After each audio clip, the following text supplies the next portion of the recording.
الحمد لله رب العالمين والصلاة والسلام على سيدنا محمد وعلى آله وصحبه أجمعين. Juste une petite introduction avant de passer à l'intervention de notre frère Fathallah concernant l'examen de conscience. Juste pour attirer votre attention dans le verset que je viens de réciter, Allah subhanahu wa ta'ala, il nous dit que ceux qui meurent dans le sentier d'Allah, fi sabilillah, auprès de lui, ils sont en réalité vivants. J'ai lu ce passage sans doute parce qu'avec les événements qui nous entourent, ça nous touche au cœur, ça nous fait du mal. Mais Allah subhanahu wa ta'ala, il nous a donné une force que on va tous l'utiliser, c'est la dua, Inch'Allah. Peut-être certains ils sont en train de subir l'injustice, ils sont en train de se faire opprimer, mais à travers ce dars, je voudrais qu'on n'oublie pas ces personnes-là. Parfois, il y a des choses qu'on voit dans ce bas monde qui nous fait mal, mais il y a des choses du monde invisible que nous, on ne voit pas. C'est le fait qu'on croise au ghaib qui nous donne la force en réalité. Et je voudrais simplement citer un petit exemple que peut-être vous connaissez déjà, simplement pour s'en rappeler, où un compagnon venait de se marier et on a appelé les musulmans à faire le djihad fi sabilillah. Et ce compagnon, donc, quand il a entendu qu'il y avait le djihad, au matin, il a tout de suite quitté sa demeure et il a rejoint les compagnons en compagnie du prophète sallallahu alayhi wa sallam. Donc il venait de se marier et ils avaient consommé le mariage, mais ce compagnon n'avait même pas eu le temps de faire le ghusl, de faire ses grandes ablutions, qu'il avait déjà rejoint le groupe des musulmans. Et il a rendu l'âme sur le champ de bataille. Et lorsque son épouse a entendu cela, bien sûr très inquiète de la situation, elle est venue en pleurant voir le prophète sallallahu alayhi wa sallam. Elle dit: Ya Rasulallah, j'ai perdu mon mari. Et quand le prophète l'a vu dans cet état, il a dit: mais qu'est-ce qui te ramène à pleurer? Est-ce que c'est parce que tu as perdu ton mari? Elle lui dit: oui, Ya Rasulallah, c'est parce que j'ai perdu mon mari aussi, c'est parce qu'il a quitté ce bas monde sans avoir la possibilité de faire le ghusl. Le prophète sallallahu alayhi wa sallam, qu'Allah il ouvrait les portes du ghaib, les portes de l'invisible, parce que c'est l'aimé d'Allah subhanahu wa ta'ala. Et il lui a dit: ne t'inquiète pas. Il a dit: parce que j'ai vu les anges laver le corps de ton mari dans le ciel. Donc c'est ce monde invisible qui nous donne la force. Donc peut-être les enfants qui sont décédés, qui sont rendus l'âme, les femmes qui sont maintenant veuves, les enfants qui sont orphelins, peut-être ils ont perdu leurs parents, ils ont perdu leur maman, mais ne vous inquiétez pas que ces personnes-là sont prises en charge par les anges. Voilà, taqulu liman yuqtalu fi sabilillahi amwat. Ne dites pas qu'ils sont morts, mais ils sont en réalité vivants près d'Allah subhanahu wa ta'ala. Donc c'est cette conscience, et justement avec le sujet qui va nous traiter notre frère Fathallah, si on arrive à vivre avec ce bas monde et en même temps avec le monde de l'invisible, c'est ça qui va nous donner la force. Et c'est pour cela qu'Allah il a justement vanté les personnes qui croient à l'invisible, allazina yu'minuna bil ghaib, qu'Allah nous donne la force, Inch'Allah, d'avoir cette conviction de en même temps vivre ici et avoir la forte conviction qu'un jour va retourner vers Allah subhanahu wa ta'ala. Donc je laisse la parole Inch'Allah à notre intervenant du jour, Fathallah Othmani, peut-être le présenter, tellement qu'il a beaucoup d'activités, je ne sais pas par quoi le présenter. On va lui demander Inch'Allah peut-être de se présenter tout seul, juste avant l'intervention, ce sera plus simple. Et à la fin, on vous donnera Inch'Allah des informations complémentaires concernant des activités, que ce soit dans la mosquée ou bien au centre Chatibi, Inch'Allah. Donc je lui laisse la parole pour se présenter.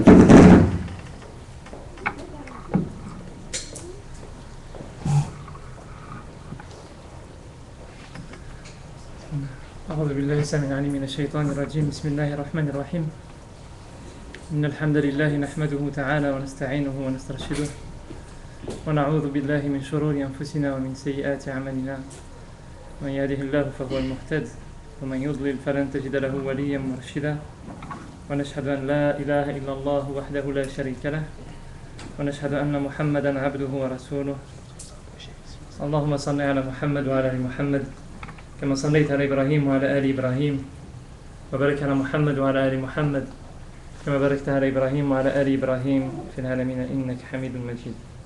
C'est bon au niveau du son? Si je recule, c'est bon aussi ou pas? Non.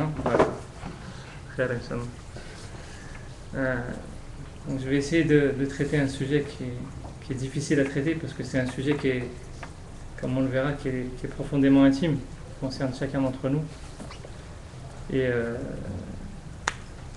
alhamdoulilah qu'Allah subhanahu wa ta'ala a fait que les frères ont eu cette intelligence de partir de versets du Coran. Parce que parler d'un tel sujet en partant de ses propres convictions, c'est difficile. Parler de ce sujet-là en partant de versets du Coran, ça simplifie beaucoup les choses. Parce qu'Allah subhanahu wa ta'ala éclaire la voie quand on passe par ces paroles. Alors, juste en préambule, et ensuite je vais me concentrer vraiment sur les passages coraniques. La question de l'muhasaba, je voudrais clarifier une chose. C'est que, comme il disait Omar ibn Khattab, hasibu anfusakum qabla an tuhasabu. Et dans ce verset, Allah subhanahu wa ta'ala, il évoque une notion sur laquelle je reviendrai après. Il dit Ya ayyuhalladhina amanu ittaqullaha wal tanzur nafsun. Donc Omar ibn Khattab, il dit faites le décompte de vos œuvres avant qu'on fasse le décompte de vos œuvres. Et là, Allah subhanahu wa ta'ala, il utilise une autre notion. Il dit ô vous qui portez la foi, ayez la conscience d'Allah subhanahu wa ta'ala, réfugiez-vous auprès d'Allah subhanahu wa ta'ala, soyez vigilants dans votre relation avec Allah subhanahu wa ta'ala, et que chacun observe attentivement ses œuvres. Et cette notion de muhasaba, on a tendance à la confondre avec le fait de juger. D'ailleurs, on traduit souvent par le fait de juger ses œuvres. Je voulais vraiment poser ça comme préambule à tout le reste de l'intervention, parce que ce qui est important, c'est toujours avoir à l'esprit que c'est Allah subhanahu wa ta'ala qui juge nos œuvres. On n'a pas à juger nos œuvres. Ce qui nous est demandé à travers ces versets, à travers l'enseignement de Omar ibn Khattab, à travers tout ce qu'on verra dans les enseignements de ces versets, c'est d'être conscient de nos œuvres, d'être conscient de l'état de nos cœurs, d'être conscient de nos rapports sociaux. C'est d'être conscient de tout ça, de ne pas avancer dans le ghafla, dans l'insouciance. Mais la valeur de ces œuvres auprès d'Allah subhanahu wa ta'ala, la valeur de nos cœurs auprès d'Allah subhanahu wa ta'ala, la valeur de tout ce sur quoi on va porter nos yeux à un moment donné, ou nos cœurs à un moment donné, elle n'appartient qu'à Dieu. Soyons juste conscients. Ne soyons pas dans l'insouciance. C'est ça qu'Allah subhanahu wa ta'ala nous demande. Est-ce que c'est accepté? Est-ce que ça n'est pas accepté? Est-ce que ça a une grande valeur auprès de Dieu? Est-ce que ça a une petite valeur? Est-ce que ça va nous ouvrir les portes du paradis? Est-ce que ça va nous emmener en enfer? Seul Dieu le sait. Et il ne nous demande pas de porter de jugement à ce niveau-là.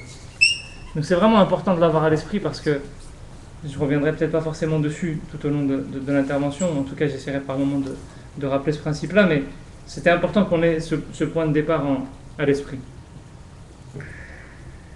Et quand on parle de muhasaba, avant de rentrer dans les versets que les frères m'ont demandé de commenter, ces versets-là de Surat al-Hashr, ils sont une partie de Surat al-Hashr, donc, qui est elle-même une sourate qui est intégrée à un ensemble de sourates, notamment le 27e juz du Coran, où Allah subhanahu wa ta'ala évoque constamment les relations entre croyants, le lien communautaire, l'importance de raffermir ces liens entre croyants, de fortifier ces liens, et d'un autre côté, la fermeté à l'égard de nos ennemis.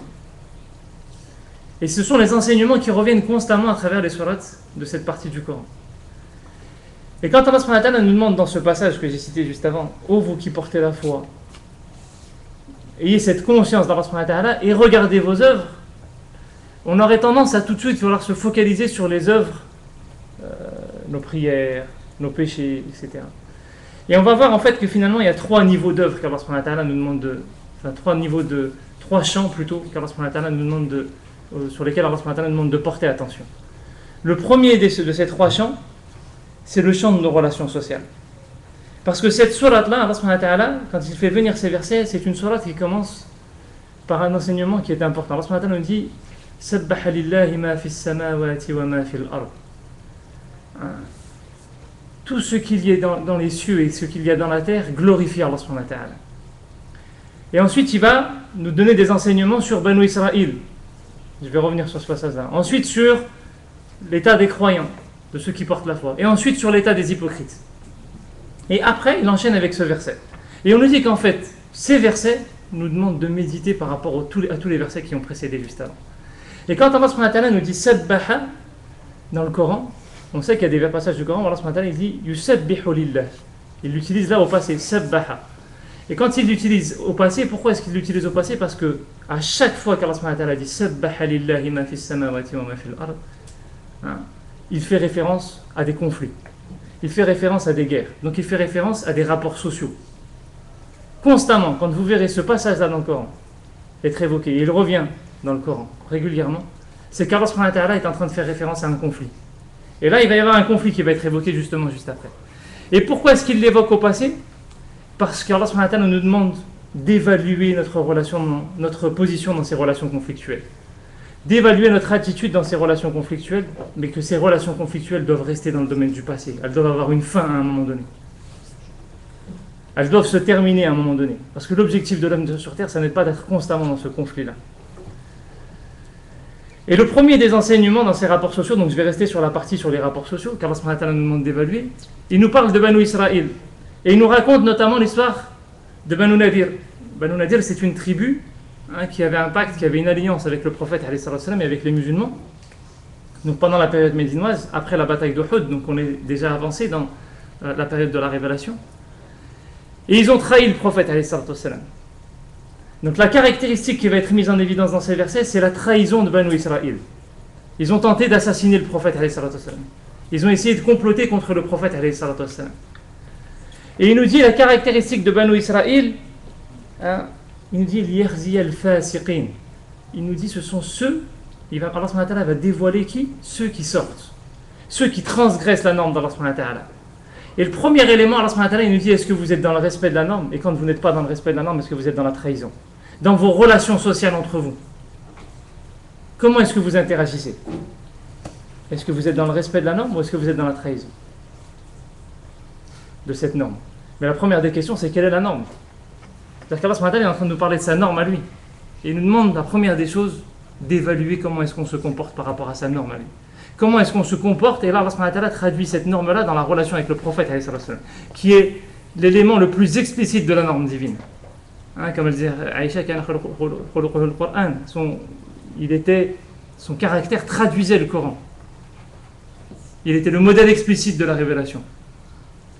Et c'est le premier élément. Avant d'aller sur le deuxième élément, le troisième élément justement qui est relié aussi à cette notion de trahison, Allah subhanahu wa ta'ala nous parle des hypocrites.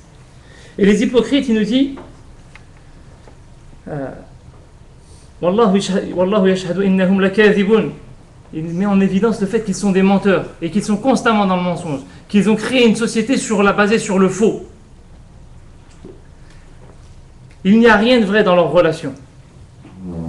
La société qu'ils ont construite est une société qui est basée sur le faux. Pourquoi? Parce que c'est un peuple qui ne cherche pas à comprendre, qui ne cherche pas à méditer. Et le fiqh, c'est le fait d'analyser les éléments de la création, d'analyser ce qui se passe autour de soi, d'analyser les signes de Dieu et de les ramener au cœur.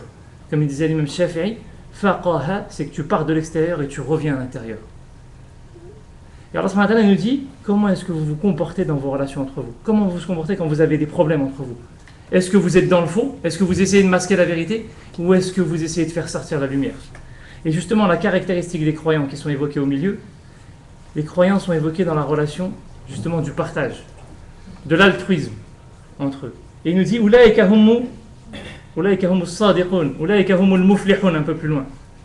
C'est ceux qui ont rendu véridique la parole. C'est ceux qui ont semé la graine. Comment est-ce qu'on sème la graine? En essayant de toujours essayer de voir la lumière dans Allah subhanahu wa ta'ala. La graine, elle se sème dans le cœur. Et Allah subhanahu wa ta'ala est en train de nous dire dans vos sociétés, est-ce que vous êtes en train de créer des sociétés basées sur l'illusion, basées sur le faux, basées sur la trahison? Ou est-ce que vos sociétés sont basées sur des rapports véridiques, sur des rapports sincères, sur des rapports qui sont projetés vers l'au-delà? C'est ceux qui construisent une société où l'élément le plus important dans la construction de la société, c'est comment est-ce qu'on gagne l'au-delà.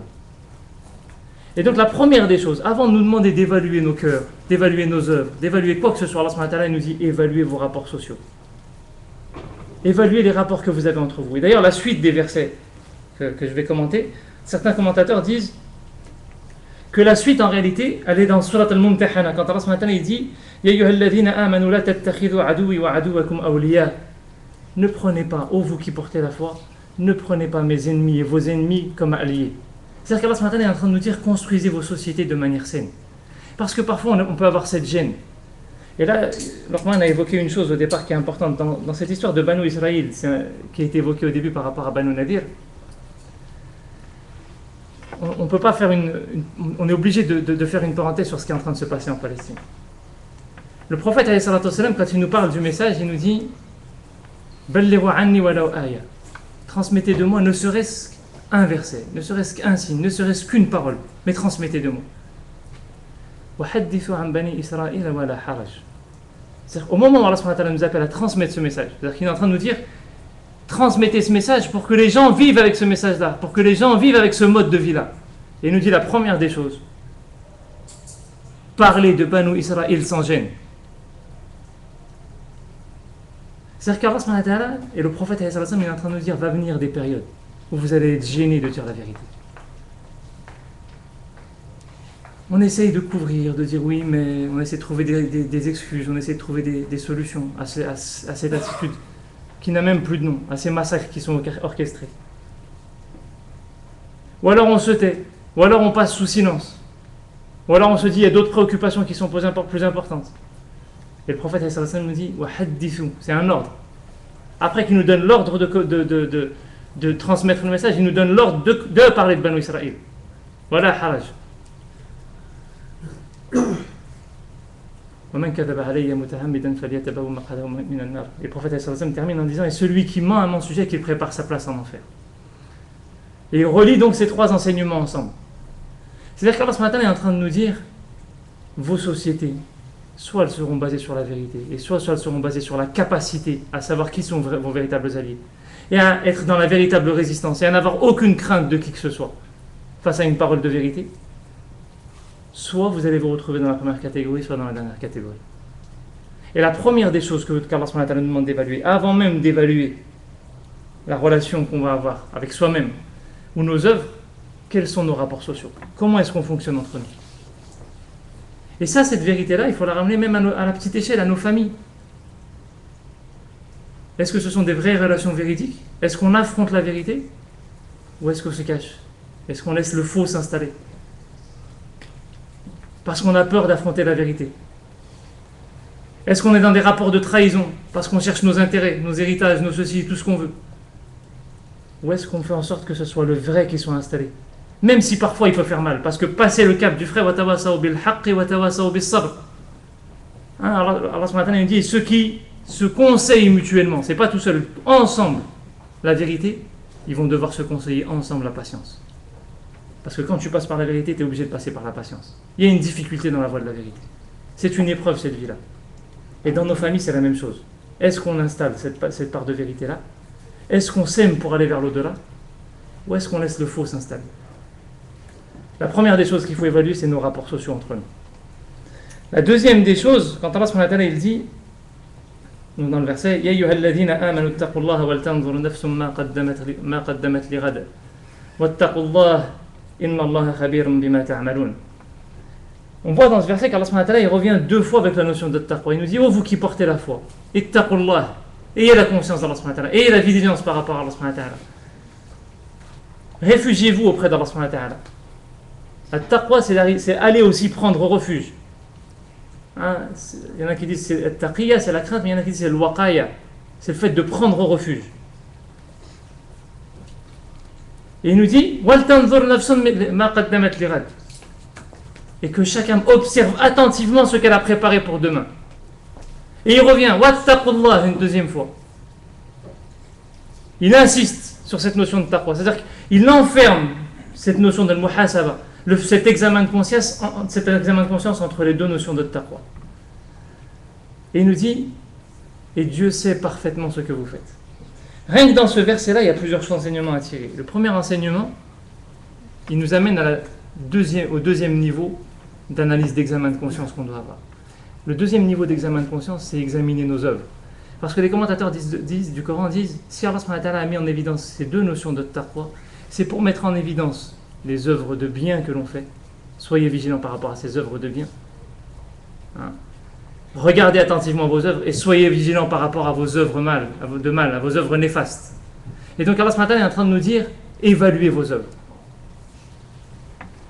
Évaluer vos œuvres dans ce qui est négatif, c'est en rapport avec le dernier passage qui est évoqué, par rapport à ces hypocrites qu'Allah subhanahu wa ta'ala évoque.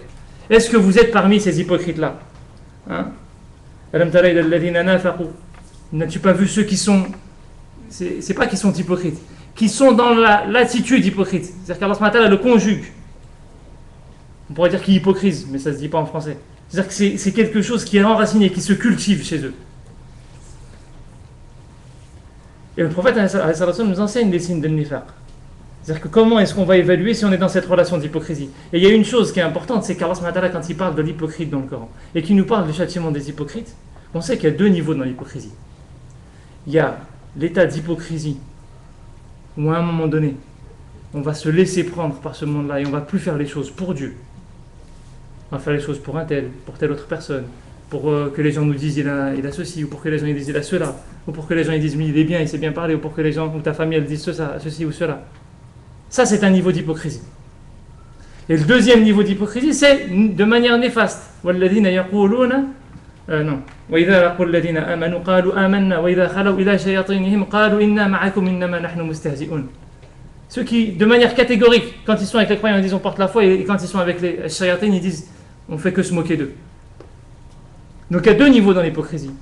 Il y a l'hypocrisie de manière claire et avérée, en tout cas au sein de la personne, et il y a l'hypocrisie sournoise que Shaitan installe, où on ne fait plus les choses pour Dieu. Et le châtiment, il est toujours évoqué de la même manière. Il n'y a pas de distinction dans le châtiment.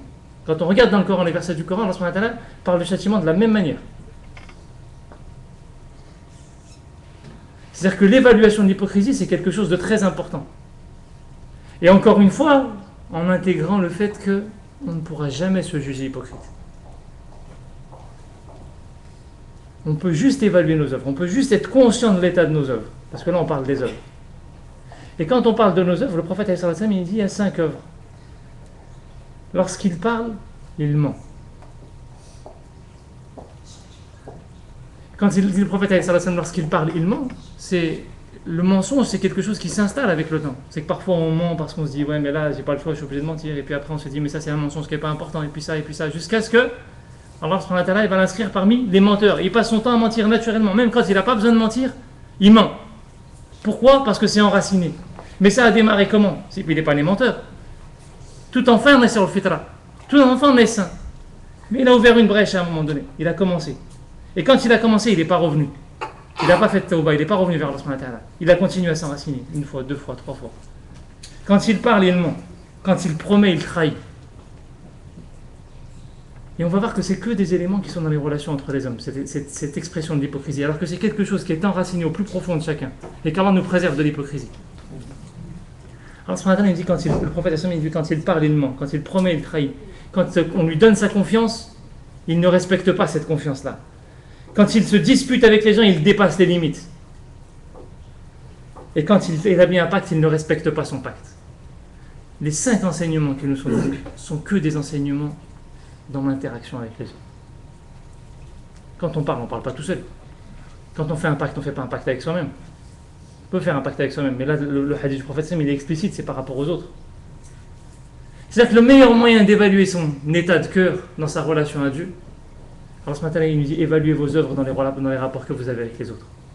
Comment est-ce que vous vous comportez? Est-ce que vous trahissez vos engagements? Est-ce que vous mentez constamment? Est-ce que vous dépassez les limites quand vous vous disputez? Est-ce que vous êtes en train de vous emporter quand vous vous disputez? Évaluez vos œuvres dans les relations que vous avez entre vous. Et c'est pour ça que ce cheminement, il ne se fait pas seul. Celui qui croit qu'il peut cheminer seul, il est déjà perdu d'avance. On est obligé de cheminer ensemble. Quand le prophète dit celui qui porte la foi est le miroir de celui qui porte la foi, c'est parce que celui qui est en face de toi, il va te renvoyer des choses à toi. Il va t'apprendre des choses à toi, sur toi-même. L'objectif, c'est pas de le juger lui, c'est que lui, il est en train de t'apprendre ta réaction à toi. Il te permet de réagir d'une certaine manière qui va t'apprendre des choses sur toi-même. Donc ce premier élément, par rapport à ces éléments négatifs, c'est dans l'interaction entre nous. Comment est-ce qu'on réagit entre nous? Comment est-ce qu'on se comporte entre nous? C'est le meilleur moyen de s'évaluer. Et le deuxième élément, c'est que même par rapport au bien, on va voir que on dit que l'évaluation des œuvres de bien, elle commence par l'évaluation des 5 piliers de l'islam. Et les 5 piliers de l'islam, Certes, ils nous apprennent notre relation à Dieu, je vais revenir sur ça, mais ils nous apprennent aussi l'interaction. Al-Shahada, je ne dépends de personne. Il n'y a personne qui peut m'asservir. Ni mon patron, ni mes parents, ni qui que ce soit, personne ne peut m'asservir. Si je tombe dans une relation de dépendance vis-à-vis de qui que ce soit, c'est qu'il y a un problème. La salat, c'est qu'on est obligé d'être dans la relation entre nous. La zakat, c'est que je suis dans l'altruisme vis-à-vis des autres. C'est-à-dire que la zakat, c'est l'altruisme pour donner, et le jeûne, c'est qu'il faut que je ressente la faim de l'autre. C'est plus que le fait simplement de donner. Et al-hajj, c'est qu'à un moment donné, même tu es le plus riche de tous les riches, tu es le plus noble de tous les nobles, tu peux être ce que tu veux, tu vas être avec 2 vêtements blancs devant Dieu. C'est-à-dire que chacun de ces piliers nous apprend, même dans la relation positive, à évaluer ce qu'on est véritablement vis-à-vis d'Allah subhanahu wa ta'ala. Et ils nous apprennent chacun de ces piliers à évaluer notre relation à Dieu. Celui qui néglige constamment ses prières, celui qui jeûne de Ramadan à Ramadan,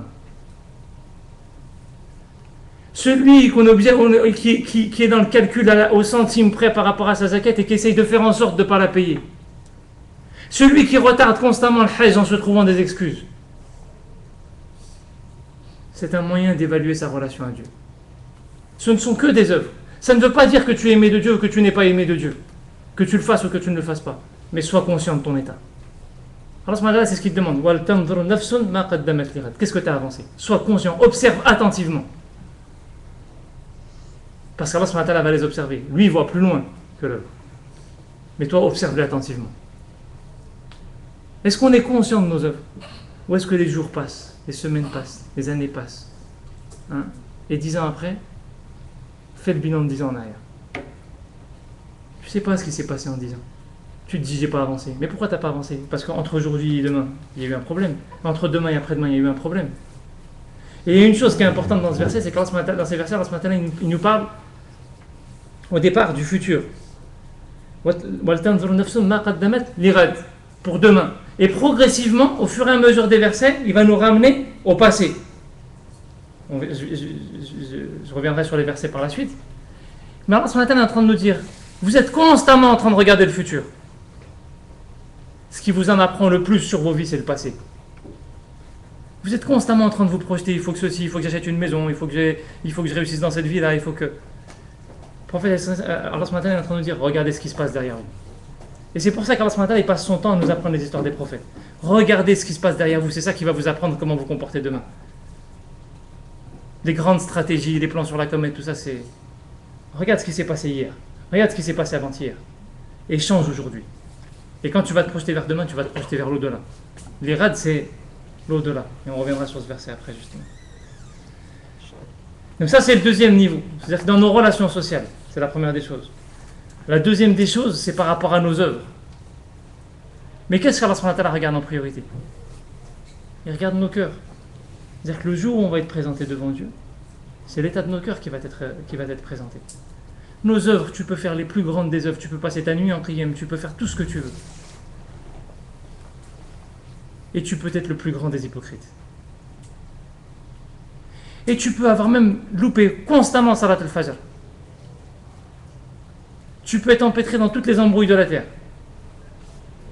Et tu fais partie des aimés de Dieu. Parce qu'à chacun, Allah subhanahu wa ta'ala lui donne l'épreuve qui équivaut à ce qui lui est nécessaire. L'œuvre ne prouve pas qui tu es. On sait que parmi les gens de l'enfer, des plus bas degrés de l'enfer, il y aura des grands savants. Que nous, on dit, regarde un tel, regarde comment il est. Et donc, c'est l'état de nos cœurs. Et Allah subhanahu wa ta'ala nous dit, c'est-à-dire que le deuxième niveau d'interprétation de ce verset, Wattaqullaha wal tanzur nafsum ma qaddamat lighad. Wattaqullah, c'est qu'Allah subhanahu wa ta'ala l'a enfermé par at-taqwa. C'est-à-dire qu'Allah subhanahu wa ta'ala, quand il nous demande d'observer nos œuvres, il nous demande d'observer l'état d'at-taqwa. Et comme il dit le prophète, il dit at-taqwa ha huna. At-taqwa, elle est là, elle n'est pas ailleurs. Et il te demande, Allah subhanahu wa ta'ala, et c'est là que ça peut devenir un exercice difficile. Il te dit, observe l'état de ton cœur. Observe l'état de ton cœur. Il y a deux éléments qui sont à prendre en considération. Le premier élément, c'est la définition de taqwa, sur lequel je vais revenir après. Le deuxième élément qui est important, c'est qu'Allah subhanahu wa ta'ala, dans le verset qui suit, il nous dit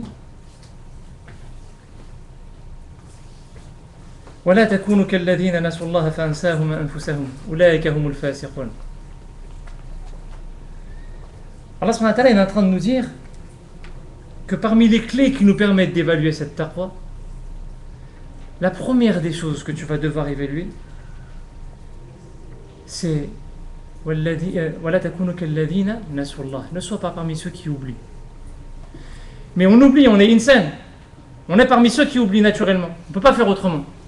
Quand Allah subhanahu wa ta'ala il le met juste après, c'est quoi? C'est qu'au moment où tu observes ton acte, n'oublie pas de revenir à Dieu. Ne te focalise pas sur l'acte. Ne reste pas entêté sur l'acte. L'acte, il est secondaire. Que tu aies bien fait ta prière, que tu l'aies mal fait, que tu aies fait ceci, que tu aies fait cela. Ce qu'Allah subhanahu wa ta'ala te demande à travers l'observation de l'acte, c'est de revenir à Dieu. وَلَا تَكُونُوا كَالَّذِينَ نَسُوا اللَّهَ. Ils sont empêtrés dans des considérations qui sont matérielles. Même l'œuvre d'adoration, elle n'a pas d'importance auprès d'Allah subhanahu wa ta'ala. Cette œuvre-là n'est qu'un moyen d'assainir ton cœur. N'oublie pas que quand tu observes ton acte, c'est pour observer ton cœur. وَلَا تَكُونُوا كَالَّذِينَ نَسُوا اللَّهَ فَأَنْسَاهُمْ أَنفُسَهُمْ. C'est-à-dire qu'ils ont oublié Allah subhanahu wa ta'ala. Quand ils ont observé leurs œuvres, quand ils ont observé leurs rapports sociaux, quand ils ont observé tout ça, ils ont oublié Allah subhanahu wa ta'ala. On peut être parfois dans des discussions autour de l'islam, on peut être même en nous-mêmes en train d'évaluer nos œuvres et on oublie Allah subhanahu wa ta'ala. On ne se pose même pas la question d'Allah subhanahu wa ta'ala. On se rappelle même plus de la présence d'Allah subhanahu wa ta'ala. Et Allah subhanahu wa ta'ala, c'est dangereux ce qu'il est en train de nous dire. وَلَا تَكُونُوا كَالَّذِينَ نَسُوا اللَّهَ فَأَنْسَاهُمْ أَنفُسَهُمْ. Il les a oubliés lui. Parce qu'ils ont oublié Allah subhanahu wa ta'ala, il les a oubliés lui. La deuxième des choses, il nous dit لا يستوي أصحاب النار وأصحاب الجنة أصحاب الجنة هم الفائزون. La deuxième clé, il nous dit لا يستوي, c'est que les gens du paradis et les gens de l'enfer ne sont pas équivalents. Ils ne sont pas au même niveau, sur le même piédestal. Et les gens du paradis, ce sont eux le faïzoun, ce sont eux ceux qui vont réussir. Mais quand Allah subhanahu wa ta'ala dit la yastawi, Cheikh Fadil al-Samaraï, il dit, quand Allah subhanahu wa ta'ala utilise la dans le Coran, et quand il n'utilise pas ma, c'est qu'il fait référence à quelque chose qui est aussi bien lié à ce monde-là qu'à l'au-delà. C'est-à-dire qu'Allah subhanahu wa ta'ala est en train de nous parler de l'au-delà, des gens qui vont être dans le paradis. Et il nous dit, en fait, je suis en train de vous parler des gens de ce monde-là. Vos fréquentations dans ce monde. Qui est-ce que vous fréquentez? Est-ce que vous fréquentez les gens de l'enfer ou les gens du paradis? On ne sait pas qui sont les gens de l'enfer ou qui sont les gens du paradis. Mais est-ce que vous fréquentez les gens qui ont le souci du paradis ou est-ce que vous fréquentez les gens qui sont dans l'insouciance? Est-ce que vous fréquentez les gens qui ont le souci de l'enfer ou vous fréquentez les gens qui sont dans l'insouciance? C'est-à-dire que le deuxième élément d'évaluation qu'Allah subhanahu wa ta'ala met en évidence, c'est reviens à Dieu. Et quand tu reviens à Dieu, il te ramène vers l'interaction avec les autres, avec qui tu es, avec qui tu passes tes journées, qui tu fréquentes au quotidien. Comment est-ce que tu construis tes relations? Avec qui est-ce que tu construis tes relations? Et le troisième élément d'évaluation qu'Allah subhanahu wa ta'ala met en évidence, il nous dit لو أنزلنا هذا القرآن على جبل لرأيته خاشعا متصدعا من خشية الله. وتلك الأمثال نضربها للناس لعلهم يتفكرون. Et là, on pourrait se dire, ce verset, quel est le rapport avec les autres versets? Il nous dit là, et si Allah subhanahu wa ta'ala avait fait descendre ce Coran sur une montagne, tu l'aurais vu s'abaisser, s'humilier. Khashi'a, c'est s'abaisser, mais par s'humilier devant Dieu, par humilité devant Dieu. L'humilité plutôt que l'humiliation. S'abaisser par humilité devant Dieu. Et tu l'aurais vu se fissurer. Par quoi? Par la crainte d'Allah subhanahu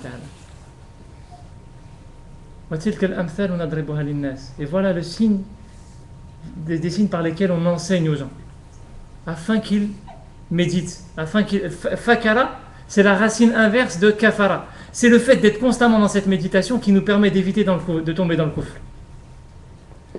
Et le troisième élément qu'Allah subhanahu wa ta'ala nous demande donc d'évaluer, c'est notre rapport au Coran. Est-ce que quand vous évaluez vos œuvres, vous restez à focaliser sur l'œuvre en elle-même, ou est-ce que vous revenez à Dieu?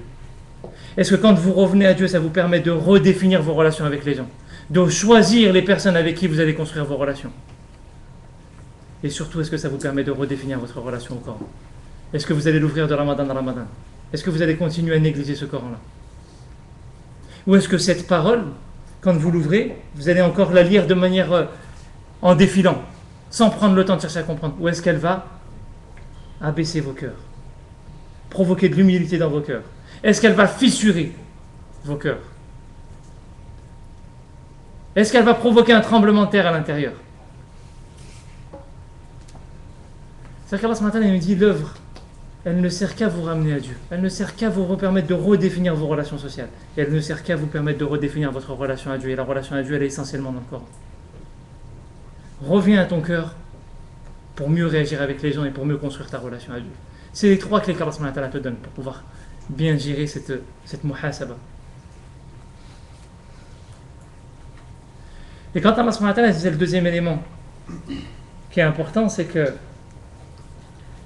quand il disait, Allah il dit wattaqullaha wal tanzur nafsum ma qaddamat lighad wattaqullaha inna Allaha khabirun bima ta'malun. Quand Allah dans certains passages du Coran, Allah il dit inna Allaha bima ta'maluna khabir. Il le dit dans l'autre sens. Et les commentateurs disent quand il le met dans ce sens-là, c'est qu'il parle de quelque chose qui est lié à des choses matérielles, à des choses de ce monde. Il sait les choses de ce monde. Quand Allah dit inna Allaha khabirun bima ta'malun, il met la notion de khabara avant, c'est qu'Allah est en train de parler de vos cœurs. C'est-à-dire que l'élément essentiel que tu dois regarder et que tu dois observer, quand tu as évalué tes rapports sociaux avec les gens, quand tu as évalué tes œuvres, tes prières, tout ce que tu veux comme œuvre, tes actes, parce que tes œuvres, ça peut être aussi comment tu te comportes, la colère, etc. Chacune des choses que tu peux faire au quotidien, tes défauts et tes qualités. Allah est en train de te dire, lui, il ne regarde pas tout ça. Il regarde tout ça. Mais ce qui est important, il regarde ton cœur. C'est-à-dire que de ces trois éléments qu'il faut évaluer, Allah est en train de nous dire, revenez, concentrez-vous sur votre cœur. Ne restez pas focalisés sur tout le reste. Allah il peut tout pardonner. Il peut tout pardonner et pourtant, à la fin, il nous dit, c'est-à-dire qu'il donne des exemples. Mais dans la base, ça donne une notion de quelque chose de fort. Ça fait référence à une crainte. C'est-à-dire que c'est quelque chose qu'on donne fortement, qu'on donne. C'est-à-dire que Allah est en train de dire soyez vigilants. Ne regardez pas vos œuvres de manière inattentive. Regardez-les avec crainte. Quand vous revenez à Dieu, quand vous évaluez vos œuvres, Allah il jure par al-nafsu al-lawwama, celle qui se lamente. C'est-à-dire que certes, Allah il est pardonneur. Certes, Allah il est accueillant en repentir. Mais il est aussi celui qui châtie. Et quand tu regardes tes œuvres, même si tu ne portes pas de jugement sur tes œuvres, regarde-les d'un œil craintif. Rappelle-toi que c'est sa puissance et rappelle-toi qu'il va envoyer des gens en enfer. Et en même temps qu'il nous dit ça, il nous dit, juste après, Huwallahu alladhi la ilaha illa hu, alimul ghaybi wa shahada, huwa ar-Rahmanur Rahim. Il nous dit, c'est lui, Allah. Il n'y a aucune autre divinité si ce n'est lui. Il connaît ce qui est caché et apparent. C'est-à-dire que les œuvres que vous êtes en train d'évaluer, et l'état de vos cœurs que vous êtes en train d'évaluer, lui, il le connaît déjà. Et il est Ar-Rahman Ar-Rahim. Il est celui qui pardonne. C'est-à-dire que vous, dans votre attitude, ayez cette fermeté. Mais gardez toujours l'espoir parce que lui, il pardonne.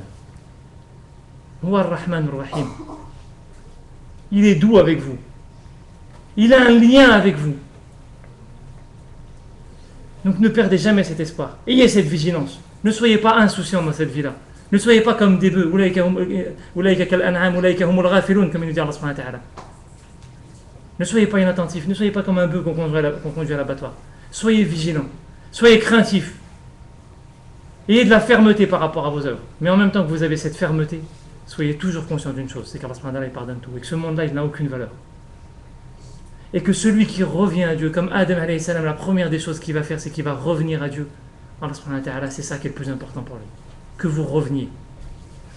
Allah subhanahu wa ta'ala, il nous parle des hypocrites, il nous parle de ceux qui portent la foi, il nous parle de Banu Israël, il nous parle de toutes les catégories dans le Coran, pour une seule chose, vous allez tomber. Est-ce que vous revenez? Et il y a une chose qui est importante dans ces versets, c'est qu'Allah subhanahu wa ta'ala, il nous dit, que je n'ai pas évoqué depuis le départ, c'est qu'il nous dit, évaluez tout ça. Évaluez l'état de vos cœurs, évaluez chacune des choses dont on a parlé. Mais il nous dit que chaque âme observe attentivement ce qu'elle a préparé. Pourquoi? Ce qu'elle a avancé. C'est-à-dire qu'avancer, c'est devant toi, tu le vois devant toi. Comme quand tu pousses ton chariot, tu sais ce que tu as dans ton chariot. Ben, ton chariot, il n'est pas important, tes œuvres, elles sont devant toi. Tu n'avances pas avec tes œuvres derrière toi. Tu les as fait, mais tu les ramènes. Tu es conscient de ce que tu as fait. Tu es conscient de l'état de ton cœur. Tu es conscient de ton rapport aux gens. Tu ne restes pas dans l'insouciance. Tu ne construis pas sur l'insouciance. Et Allah subhanahu wa ta'ala, il te dit, tu le ramènes devant toi. Pourquoi? Pour demain. Pas pour l'au-delà. Les raids, c'est que c'est demain. Quand tu pars en voyage et que tu n'as pas préparé, tu n'as rien préparé, tu es en train d'observer tout ce que tu avais à faire, et c'est demain que tu dois partir. Tu es dans la précipitation. Tu te dis, oula, qu'est-ce qui se passe? Allah subhanahu wa ta'ala est en train de te dire, c'est demain. كأنهم يوم يرونها لم يلبثوا إلا عشية أو ضحاها لم يلبثوا عشية أو ضحاها. Allah subhanahu wa ta'ala, il nous dit, ils seront, quand Allah subhanahu wa ta'ala va nous ressusciter, comme s'ils n'avaient vécu. Yalbathou, c'est-à-dire, ils ont vécu, mais dans un certain confort, dans quelque chose qui les a habités, même presque. Qu'une matinée ou qu'une nuit. Et Allah subhanahu wa ta'ala est en train de te dire, c'est demain le rendez-vous. C'est demain le rendez-vous. C'est-à-dire qu'on passe notre temps à regarder, faire des plans pour la communauté, comment on va s'organiser, où soit, comment je vais acheter une maison, comment je vais construire ma famille, comment je vais... Allah subhanahu wa ta'ala, il saute cette étape, il te dit reviens vers le passé. Nasrullah, c'est dans le présent. C'est-à-dire qu'il t'amène de l'au-delà, il te ramène directement vers le présent. Gère ton présent. Dans le présent, n'oublie pas Allah subhanahu wa ta'ala. Et regarde le passé.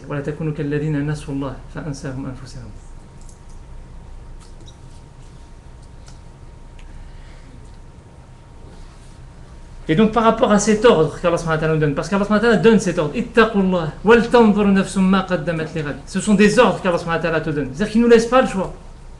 Il nous dit la clé elle est là. Autant je vous explique, parfois Allah subhanahu wa ta'ala nous expose des choses. Il nous dit, ça ce sont les qualités des gens qui portent la foi. Ça ce sont les qualités des gens qui sont soumis à Dieu. Ça ce sont les qualités d'al-muttaqin. Et parmi les qualités d'al-muttaqin, justement, j'ai sauté ce passage-là. Allah subhanahu wa ta'ala, il dit dans Surat al-Baqarah, Laysa al-birra an tuwallu wujuhakum qibala al-mashriq wal-maghrib, walakin al-birra. Et jusqu'à la fin du verset, il va nous dire à la fin, Ulaika humul muttaqun. Et il nous dit quoi? C'est quoi le birra? Man amana billah, celui qui porte la foi. Elle est en lui. Man amana billahi wal yawmil akhir. C'est pas le fait de porter la foi, le bien. C'est toi qui es bien, parce que tu portes la foi. La première des choses qu'il faut évaluer par rapport à notre état de taqwa, c'est est-ce que moi je porte la foi? Est-ce que je suis en lien avec l'au-delà? La foi, ce n'est rien d'autre. Est-ce que je pense à Dieu? Est-ce que je pense aux anges? Est-ce que je pense au paradis? Est-ce que je pense à l'enfer? Est-ce que je construis ma vie autour de ça? Si je suis ça, je suis bien moi. C'est même pas l'œuvre qui est bien. Allah subhanahu wa ta'ala, il dit Man amana billah. Je suis parmi les muttaqin. Ou en tout cas, j'ai l'espoir d'être parmi eux. La deuxième catégorie, il nous dit il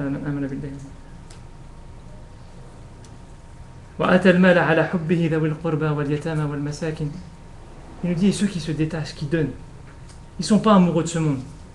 Ils ne sont pas amoureux de ce monde d'illusions. Ils sont capables de se couper par rapport à ce monde. Où est-ce qu'on fait toujours nos plans? Sur des considérations matérielles, sur nos carrières professionnelles, sur les biens qu'on doit acquérir, sur notre argent, sur tout ce qu'on peut, toutes les considérations de dunya. Et sur les considérations immatérielles même par rapport à cette dunya. Où est-ce qu'on arrive à se couper, à se détacher, à relativiser l'importance de ce monde-là? Et Allah subhanahu wa ta'ala, il entrecoupe cette importance de se couper avec as-salat, avec le lien à Dieu. Al-muttaqin, c'est ceux qui sont en lien à Dieu. Et après, il nous reparle de zakat. Le zakat, c'est le fait de se couper, de purifier pour revenir à Dieu. Verser zakat, c'est arriver à se couper en se purifiant, en donnant une partie de ses biens. Et ceux qui tiennent leur pacte avec Dieu. Ceux qui tiennent leur engagement à Dieu, qui tiennent leur engagement aux hommes et qui tiennent leur engagement à Dieu. Ce sont les caractéristiques de ceux qui sont considérés comme al-muttaqin. Et à l'inverse, il nous dit et ne soyez pas comme ceux qui ont oublié Dieu. Et il les a oubliés en eux-mêmes.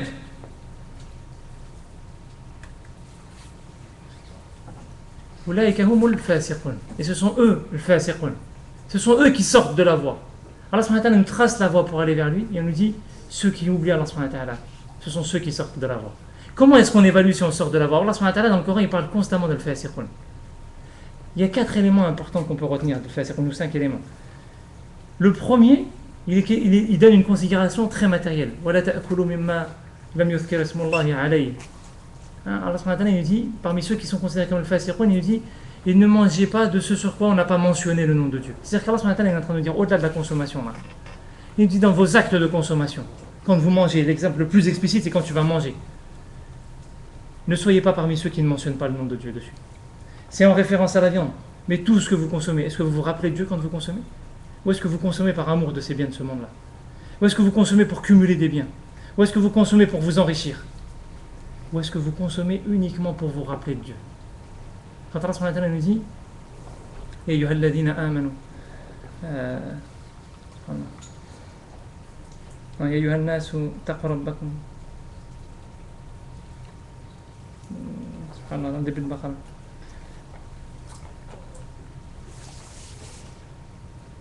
Subhanallah. Je vais continuer, le verset va me revenir après. La deuxième considération, Allah subhanahu wa ta'ala il dit au sujet de fasiqoun, il dit فَمَنْ تَوَلَّى فَأُولَٰئِكَ هُمُ الْفَاسِقُونَ. Et ceux qui se détournent de Dieu, ce sont ceux-là le fasiqoun.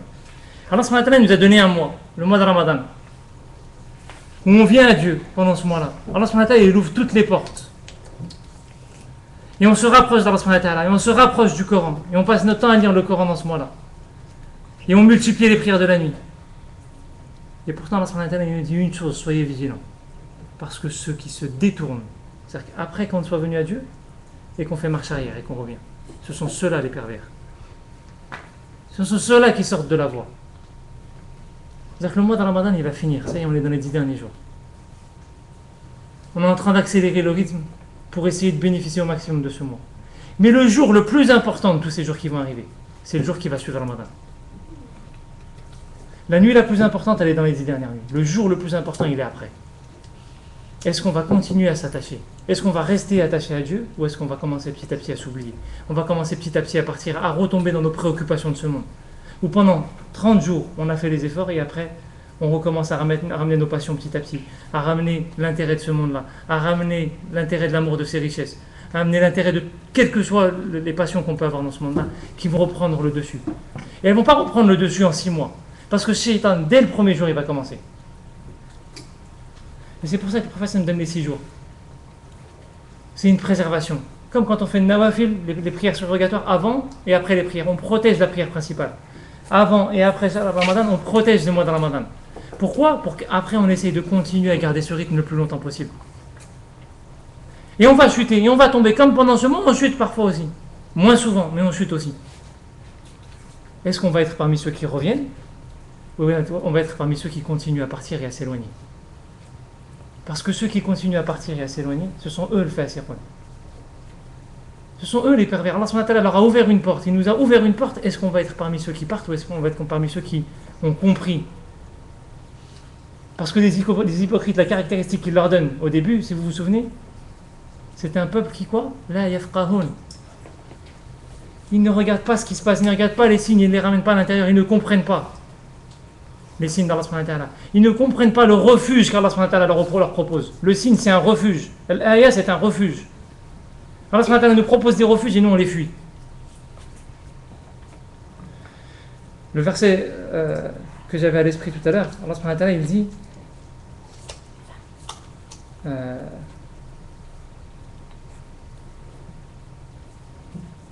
Ya ayyuhan nas u'budu rabbakum alladhi khalaqakum walladhina min qablikum la'allakum tattaqun.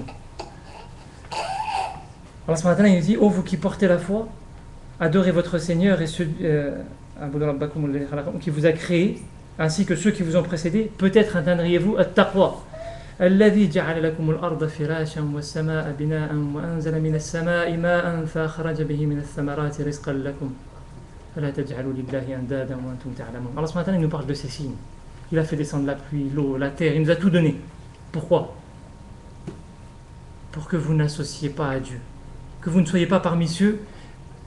Voilà, taj'alu lillahi andada. C'est pas simplement associer, c'est carrément donner une amitié, donner une place importante à quelqu'un d'autre qu'Allah subhanahu wa ta'ala.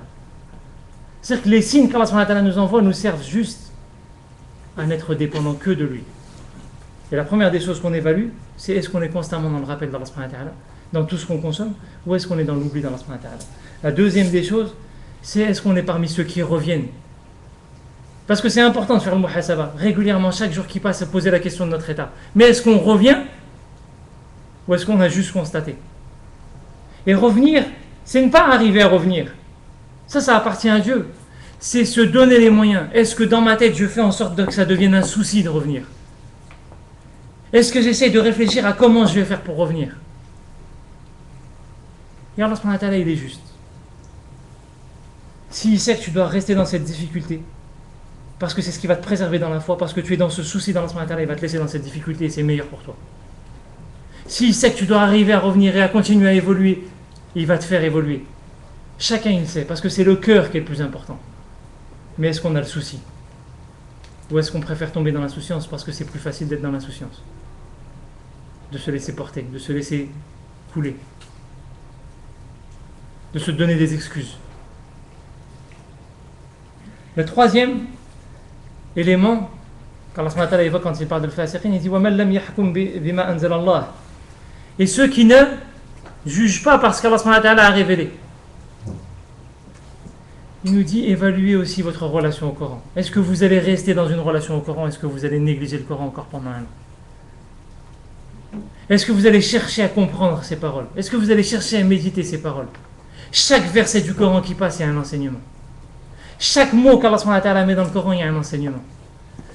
Quand je vous disais tout à l'heure, quand Cheikh Samara il dit quand Allah subhanahu wa ta'ala utilise ma, ça veut dire quelque chose. Quand Allah subhanahu wa ta'ala utilise la dans le Coran, ça veut dire autre chose. Mais il ne l'a pas inventé de sa tête, il a lu le Coran, il a médité le Coran, il s'est rendu compte qu'Allah subhanahu wa ta'ala, quand il utilise ma, ça fait constamment référence à des choses de ce monde-là. Quand il utilise la, ça fait constamment référence aux deux mondes. C'est-à-dire que la minutie par laquelle Allah subhanahu wa ta'ala s'adresse à nous, elle est accessible à chacun de nous. Il suffit juste de se poser et d'essayer. Même celui qui ne comprend pas et qui essaye de s'efforcer d'apprendre en attendant qu'il comprenne Allah subhanahu wa ta'ala, il fait qu'il y a la connaissance intellectuelle qui arrive et il y a la connaissance de cœur. Celle qui n'est pas maîtrisée. Tu lis le Coran, tu ne comprends pas et ça te touche. Et ça change des choses dans ton cœur. Mais est-ce que tu consacres du temps au Coran? Est-ce que tu essayes de le méditer? Est-ce que tu essayes d'avoir un lien étroit avec le Coran? Quatrième niveau, donc c'est le faux témoignage. Et le dernier niveau, qui est le plus important, c'est Allah subhanahu wa ta'ala il dit Nasullah fanasiyahum non Nasullah fanasiyahum innal munafiqina humul fasiqun. Allah subhanahu wa ta'ala il dit ils ont oublié Allah subhanahu wa ta'ala et Allah subhanahu wa ta'ala les a oubliés. Et les hypocrites, ce sont eux, ce sont eux qui sortent. C'est-à-dire qu'Allah subhanahu wa ta'ala est en train de nous dire quand vous êtes dans l'oubli et que vous restez enraciné dans cet oubli-là et que vous ne faites pas la démarche d'essayer de revenir, juste d'essayer, de faire l'effort de revenir. Pas d'y arriver, juste de faire l'effort. Si vous ne le faites pas, vous êtes parmi les hypocrites. Et c'est le plus grand des dangers qui nous guettent. Parce qu'on voit les hypocrites comme étant ceux qui sont de manière manifeste hypocrites. Et comme je l'ai dit au départ, l'hypocrisie, elle n'a pas de statut dans le châtiment. Et Allah subhanahu wa ta'ala nous met en garde. Certes, il est le plus grand des miséricordieux, mais qu'on soit vigilant. La taqwa, c'est cette vigilance. Et je vais finir, Inch'Allah, sur le dernier passage de cette sourate, parce que dans le dernier verset, Allah subhanahu wa ta'ala, il synthétise les enseignements qui ont été évoqués. Allah subhanahu wa ta'ala, il dit Huwa Allahu al-khaliqu al-bari wal-musawwir, lahu al-asma'u al-husna, yusabbihu lahu ma fi as-samawati wal-ard, wa huwa al-azizu al-hakim. Allah subhanahu wa ta'ala, il nous dit, et il est lui, al-khaliqu al-bari, al-khaliqu al-bari, Al-Khaliq, Al-Bari ou Al-Musawwir. Les trois termes veulent dire plus ou moins la même chose. C'est celui qui crée en fait. Et Allah subhanahu wa ta'ala utilise trois termes différents. Le premier, Al-Khaliq, c'est celui qui crée mais qui définit la norme. Allah subhanahu wa ta'ala est en train de nous dire est-ce que vous allez vous rappeler que c'est lui la norme? C'est pas ce que vous avez envie de faire, c'est pas votre propre analyse des situations. Parce que parfois, comme Ibrahim alayhi salam, qui va. Quand Allah subhanahu wa ta'ala lui demande d'égorger son fils, il attend qu'il atteigne l'âge de puberté. Pourquoi? Parce que son fils doit donner son accord. C'est-à-dire que les gens autour de nous, il faut être suffisamment sage pour ne pas imposer des choses, pour faire que les gens soient dans l'acceptation. Mais par rapport à lui, dès le départ, il a accepté l'ordre divin. Quand Allah subhanahu wa ta'ala lui demande d'emmener sa famille dans le désert, il part. Sa femme a accepté. Il n'a pas attendu qu'elle grandisse. Sa femme a accepté, il part.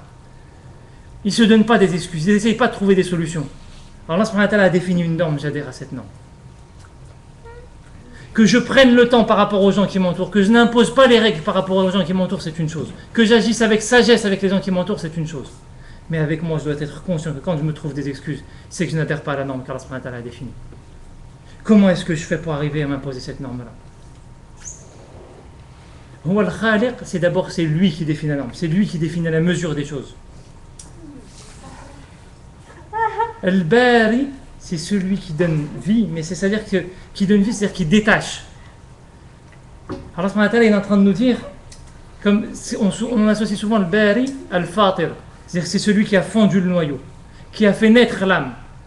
Allah subhanahu wa ta'ala nous dit c'est celui qui a créé ce monde visible, mais qui est celui qui nous relie au monde de l'invisible. Al-Bari, c'est celui qui nous ramène au monde de l'invisible. C'est celui qui a détaché ce monde visible dans le monde réel. Le monde réel est un monde invisible, qu'on ne voit pas. Ce monde-là, c'est un détachement dans le monde visible. Et bien c'est lui qui va nous ramener à ce monde de l'invisible. Est-ce qu'on est préoccupé par le monde de l'invisible? Est-ce qu'on est préoccupé par la norme? Et est-ce qu'on est préoccupé par le monde de l'invisible? Est-ce qu'on pense aux anges? Est-ce qu'on pense au paradis? Est-ce qu'on pense à l'enfer? Et Allah subhanahu wa ta'ala, il nous dit la troisième des choses. Il est le Musawwir, c'est celui qui donne l'apparence aux choses. C'est-à-dire que même nos œuvres ne sont que des apparences. C'est que lui qui crée tout ça. Est-ce qu'on reste focalisé sur nos œuvres? Ou est-ce qu'on est conscient que toutes ces œuvres n'appartiennent qu'à lui? Bonne ou mauvaise? L'important c'est la volonté que j'ai émise. Quand j'ai chuté, est-ce que ma volonté c'est de revenir? Quand j'ai fait bien, est-ce que ma volonté c'est de remercier? Il vaut mieux parfois chuter et revenir que faire bien et s'enorgueillir. Mais est-ce que dans les deux cas, est-ce que je reviens à Dieu? Est-ce que je remercie Dieu? Est-ce que je suis dans la relation étroite avec Dieu? Est-ce que je suis conscient que ce monde-là n'est qu'un monde de paraître, qui n'est pas important, qui est secondaire, qui est illusoire même? Elle est éphémère et elle est illusoire. Demain, il dira c'est demain. Et quand il nous dit demain, il finit par yusabbihu lillahi ma fis samawati. Au début, il disait sabbaha lillah. Là, il nous dit yusabbihu lillahi ma fis samawati wal ard. Et là, il dit pas wa ma fil ard. Justement, l'un des commentaires, quand il dit Allah wa ma fil ard, c'est qu'il va nous parler de dunya, des choses de dunya. Et quand il dit wal ard, c'est qu'il est en train de nous parler essentiellement des choses de l'akhirah. Des choses qui sont liées au monde de l'invisible, même quand elles sont dans ce monde-là. Et il nous dit tous qui est relié à ce monde de l'invisible est en train de le glorifier dans l'instant maintenant. Il nous parlait du passé au début, et là il nous ramène dans le moment présent. Maintenant, est-ce que vous êtes dans la glorification d'Allah subhanahu wa ta'ala? Est-ce que vous êtes Sabbaha, c'est celui qui est à la surface, qui ne se laisse pas couler, qui ne se laisse pas noyer, qui ne se noie pas dans le monde de l'illusion, qui remonte à la surface pour voir la grandeur de Dieu. Est-ce qu'on est à la surface? Est-ce qu'on a repris conscience de ce monde réel? Maintenant, dans l'instant présent. Il nous dit, parce que si vous ne l'êtes pas, le reste de la création l'est. Allah subhanahu wa ta'ala a fait que toute la création l'est. Et nous, on a pris ce pacte avec Dieu. Et je vais conclure sur ça, Inch'Allah. On a pris cet engagement avec Dieu, à la différence du reste de la création, de le faire avec conscience. De le faire avec cœur et raison. Le reste de la création le fait volontairement ou involontairement. Crée cet équilibre, préserve l'équilibre de l'adoration d'Allah subhanahu wa ta'ala. Est-ce que nous, on sera parmi ceux qui sortent de la voie? Ou est-ce qu'on sera parmi ceux qui vont être dans l'examen de conscience qui les ramène à Dieu? Dans l'examen de conscience qui est entre la crainte et l'espoir. Qui est dans l'examen de conscience qui est vigilant sur le passé. Qui est dans l'examen de conscience qui évalue aussi bien les normes sociales, qui évalue aussi bien les œuvres, mais qui sait que tout ça ne nous ramène qu'au cœur. Il y a l'importance de l'état de nos cœurs dans la relation à Allah subhanahu wa ta'ala. Est-ce qu'on est parmi ces gens-là? Et si on est parmi ces gens-là, on est parmi ceux qui glorifient Allah subhanahu wa ta'ala. On est parmi ceux qui sont conscients que c'est lui le plus grand et que c'est lui qui ordonne les choses. Et si on n'est pas qu'Allah nous préserve, qu'Allah fasse qu'on soit parmi les musabbihin.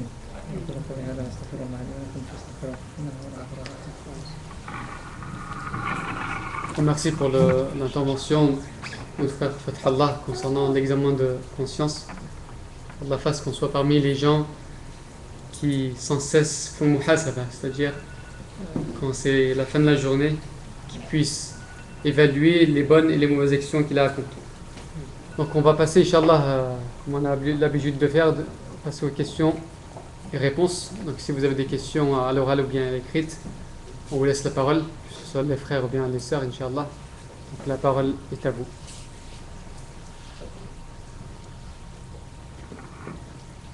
Cette évaluation qu'on fait avec soi-même, et comment on peut la quantifier?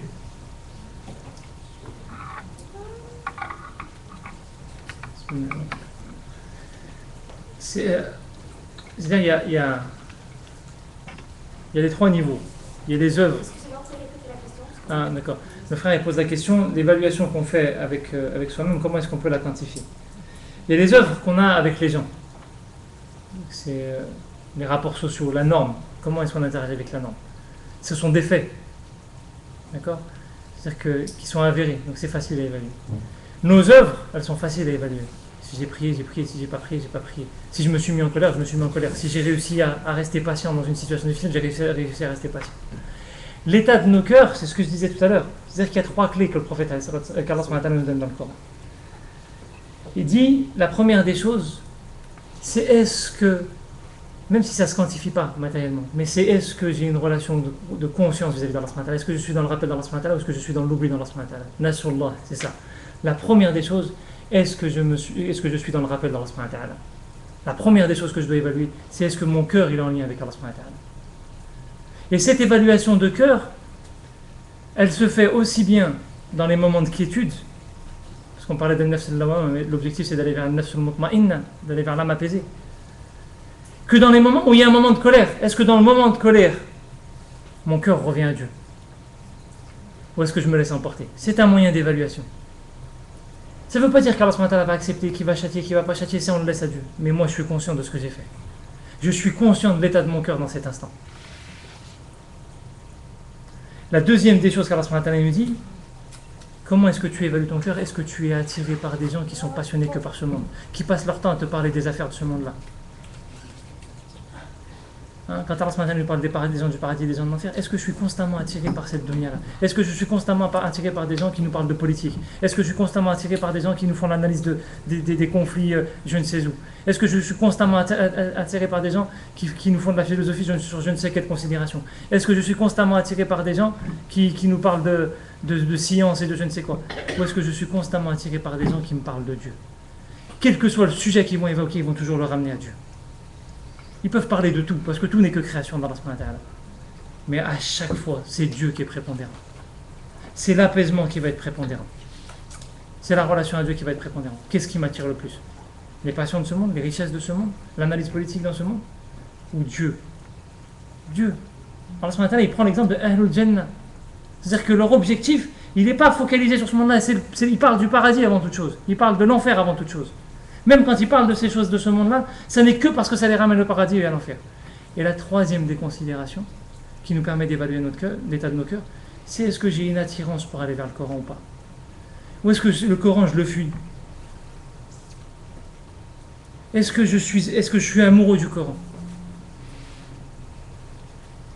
Est-ce que je suis passionné par cette parole d'Allah subhanahu wa ta'ala? Ou est-ce que je passe mon temps à la fuir? Et encore une fois, chacun, Allah subhanahu wa ta'ala, il est fait passer par les chemins qu'il sait qu'il doit emprunter. Quel que soit l'état de mes difficultés, quel que soit l'état de ma foi à ce moment-là, quelle que soit ma relation au Coran à ce moment-là, ma relation aux hommes à ce moment-là, ma relation au rappel de Dieu, peut-être qu'Allah subhanahu wa ta'ala, il fait que je dois être là, maintenant, dans cet instant, et que je serai parmi les plus hauts dans le paradis. Et inversement, peut-être que je suis très haut dans ma relation, puisque je suis constamment avec le Coran, et peut-être que je serai parmi les plus bas dans l'enfer. C'est-à-dire qu'on ne juge pas, juste on évalue. On est conscient au moins de notre relation au Coran, on est conscient au moins de notre relation aux hommes, qu'est-ce qui nous attire chez les hommes, et on est conscient au moins de notre relation à Dieu. C'est tout ce que Allah nous demande, pas de porter de jugement. Autre question? Oui, Amin. Par rapport à justement cette question, il y a la relation avec les autres. Donc j'ai bien compris l'intérêt d'être avec des gens qui ramènent tout à Dieu, mais peut-être qu'il faut aussi garder en esprit le hadith qui dit la sagesse et la quête du croyant. Or cette sagesse parfois on la trouve chez des non-croyants. Donc voilà. Là on était vraiment sur la partie vous avez entendu la question? On était vraiment sur la partie qui concerne le cœur. C'est-à-dire que l'élément qui est évoqué, c'est l'élément d'évaluation de l'état de nos cœurs. C'est d'ailleurs, Allah dans Surat Al-Mumtahana, il dit ne prenez pas pour allié. C'est-à-dire que c'est vraiment l'état de nos cœurs. Est-ce qu'on aime la fréquentation de gens qui sont obnubilés par ce monde-là, ou est-ce qu'on aime la fréquentation de gens qui sont obnubilés par l'au-delà. C'est ça la considération importante. Qu'on ait des relations avec les non-croyants, le prophète ça en avait. Et quand je dis non-croyants, c'est pas que les juifs et les chrétiens, même le kafirin. C'est-à-dire que faut jamais oublier que quand Allah subhanahu wa ta'ala, le prophète sallam prend les clés de la Kaaba, il les prend, il envoie Ali prendre les clés. Et la personne qui a les clés à ce moment-là fait partie d'une famille qui fait partie de mushrikin. Ils ne sont pas croyants. Ils sont ni juifs, ni chrétiens, ni quoi que ce soit. Ils sont athées, on va dire. Et Ali lui prend les clés de force parce qu'il ne veut pas donner les clés. Alors subhanahu wa ta'ala fait descendre les versets où il dit rendez-leur les clés. C'est par rapport à eux. C'est-à-dire que même par rapport au nom, voyez, on a des relations de respect, etc. Mais qui est-ce que j'aime au plus profondément? Celui qui me ramène à Dieu, celui qui me parle constamment de Dieu. Mais quand il parle de Dieu, c'est pas parler pour parler. C'est quand il parle, il y a une émanation de cœur qui suit. C'est pas que des mots, parce qu'on peut parler de Dieu, on peut parler de fiqh, on peut faire des débats pendant des heures sur des règles juridiques, et on est complètement dans l'oubli par rapport à Dieu. Et on peut parler d'autre chose, de je ne sais quoi d'autre, de cette vie-là, et on est constamment, on est présent à Dieu dans ce moment-là. C'est vraiment cette considération de cœur.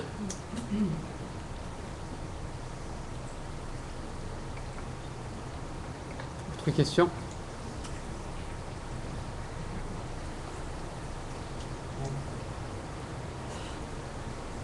Pas de questions? Très bien. On va commencer par le frère Farid. Inch'Allah, si tu voudrais bien compléter ce que tu as à dire. Et il y avait des personnes qui demandaient donc, le mail pour les bénévolats. Donc, si tu pourras rappeler ça aussi, Inch'Allah. Salam alaikum wa rahmatullah. Donc moi c'est plus pour transmettre des informations. Ceux qui étaient là la plupart des conférences, il n'y a pas de choses nouvelles. Donc cette fois c'était la dernière conférence. Bien évidemment je vais renouveler mes remerciements à tous les frères, notamment les frères de la mosquée Ayoub Sultan qui nous ont accueillis pour les 3 conférences sur 4. qu'Allah subhanahu les récompenses, et j'espère Inch'Allah qu'on aura encore l'occasion souvent de faire des choses ensemble, Inch'Allah. Je remercie le frère Wael aussi pour sa traduction. J'arrive pas à le dire à chaque fois. Il fait un effort physique qui est important. Normalement, la législation elle prévoit un quart d'heure, et tous les quarts d'heure, il faut changer. Et nous, pendant plus d'1 heure, il fait tout ça, et qu'Allah le récompense. Je remercie Fathallah pour son intervention, et je vous remercie à tous pour votre présence. Pour les informations, donc là, il n'y aura plus de conférences. Je ne sais pas, on ne s'est pas encore décidé si d'habitude on fait des conférences annuelles au centre, mais cette année, on a quelques difficultés avec la mairie par rapport à des travaux qu'on doit effectuer. La situation avec les autorités avait jamais ça, donc n'oubliez pas vos doigts. On espère régler la situation prochainement. Mais l'activité prochaine qui arrive, il y aura 2 choses. Il y a le centre de formation. On a un centre de formation, donc Chatibi, comme j'ai dit, qui dispense des cours de langue arabe, de sciences islamiques et de tajwid. Donc les inscriptions sont ouvertes pour l'année qui va venir. Donc là, j'ai ramené des tracts pour ceux qui veulent voir à peu près à quoi ça ressemble. C'est les tracts de l'année dernière, mais c'est les tracts de l'année dernière, mais ça vous donnera une idée des professeurs, etc. Donc ceux qui sont intéressés, les cours se déroulent au centre Tawhid à Lyon, et donc vous avez les tracts avec tous les contacts. Et la deuxième chose plus urgente pour nous, c'est la fête du Aïd. Donc, comme je l'ai dit depuis le début, on a besoin, comme chaque année, de bénévoles. Donc elle va se dérouler le dimanche 3 août à Lyon 8e, donc sur la place du marché aux États. Donc on espère déjà qu'il va faire beau, Inch'Allah. Et comme chaque année, il y a énormément de monde qui sont présents. Et donc comme chaque année, on a besoin de bénévoles. Comme je le dis, le bon déroulement de la fête, il dépend du nombre de bénévoles. On estime que pour que ça se passe très bien, dans l'idéal, il faut entre 100 et 150 bénévoles. Donc c'est assez conséquent. Donc Inch'Allah, s'il y a parmi vous des frères et des sœurs qui sont prêts à s'investir, à nous aider ce jour-là, même si c'est qu'une partie de la journée, parfois tôt le matin de mettre en place ou le soir pour faire du rangement ou durant la journée pour tenir les stands. Il y a le frère Hussein qui est là, donc il peut récupérer vos contacts et vos mails et vos numéros de téléphone pour vous contacter, Inch'Allah. Donc voilà. Barakallahu fikum wa assalamu alaikum.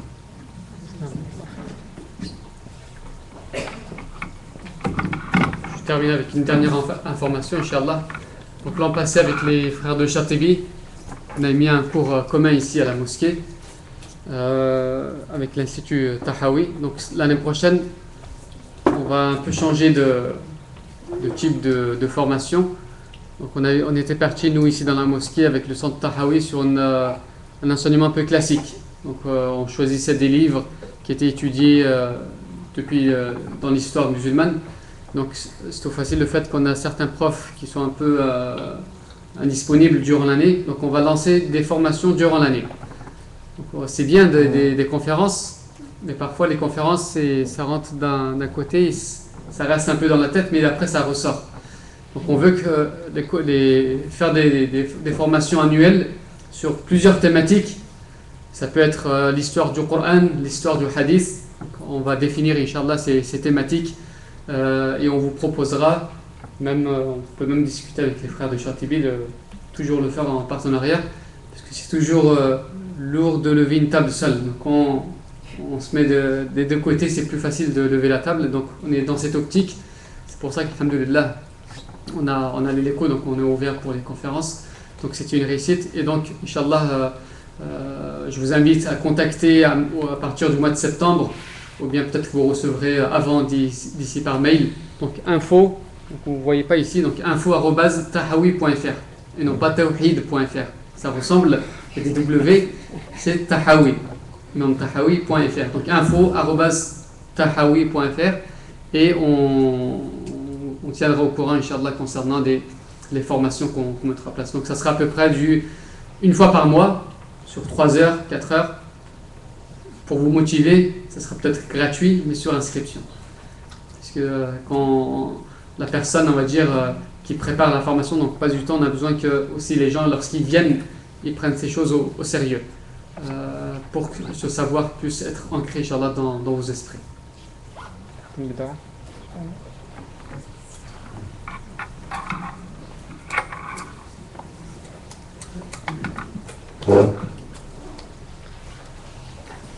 سبحانك اللهم وبحمدك أشهد أن لا إله إلا أنت أستغفرك وأتوب إليك أستغفرك وأتوب إليك أستغفرك وأتوب إليك. اللهم اجعل جمعنا هذا جمعا مرحوما وتفرقنا من بعده تفرقا معصوما ولا تجعل فينا ولا معنا شقيا ولا محروما ولا معذب بنا يا عزيز يا رحمن. اللهم حبب إلينا الإيمان وزينه في قلوبنا كره إلينا الكفر والفسوق والعصيان واجعلنا اللهم من الراشدين. اللهم اهدنا فيمن هديت وعافنا فيمن عافيت وتولنا فيمن توليت وبارك لنا فيما أعطيت وقنا واصرف عنا شر ما قضيت فإنك تقضي ولا يقضى عليك إنه لا يذل من واليت ولا يعز من عاديت تبارك ربنا وتعاليت. اللهم إنك عفو تحب العفو فاعف عنا. اللهم إنك عفو تحب العفو فاعف عنا. اللهم إنك عفو تحب العفو فاعف عنا.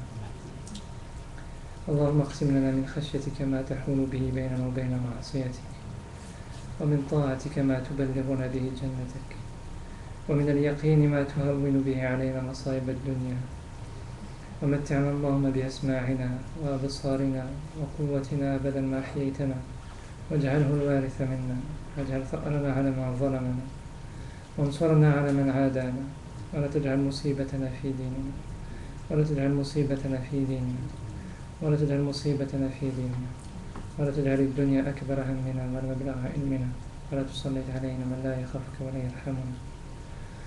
اللهم تقبل منا صياما وقياما واستجب دعاءنا.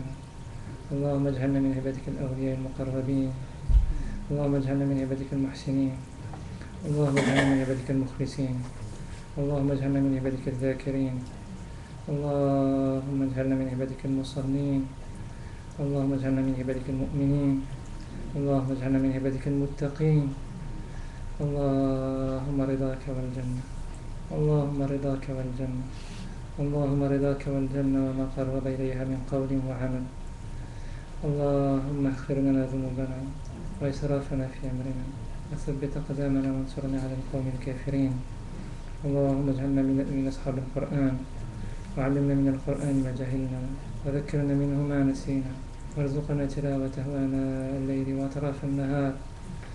اللهم اجعلنا من الذين يحبون القرآن. اللهم اجعلنا من أصحاب القرآن. اللهم يا حي يا قيوم برحمتك نستغيث. اللهم يا حي يا قيوم برحمتك نستغيث. اللهم ارزقنا حبك وحب من يحبك والعمل الذي يقربنا إلى حبك. اللهم حبب إلينا الإيمان وزينه في قلوبنا وكره إلينا الكفر والفسوق والعصيان واجعلنا اللهم من الراشدين. اللهم صل وسلم وبارك ونعم على سيدنا محمد في الأولين وصل وسلم وبارك ونعم على سيدنا محمد في الآخرين وصل وسلم وبارك ونعم على سيدنا محمد في الملأ الأعلى إلى يوم الدين. سبحان ربك رب العزة عما يصفون وسلام على المرسلين والحمد لله رب العالمين. بارك الله فيكم.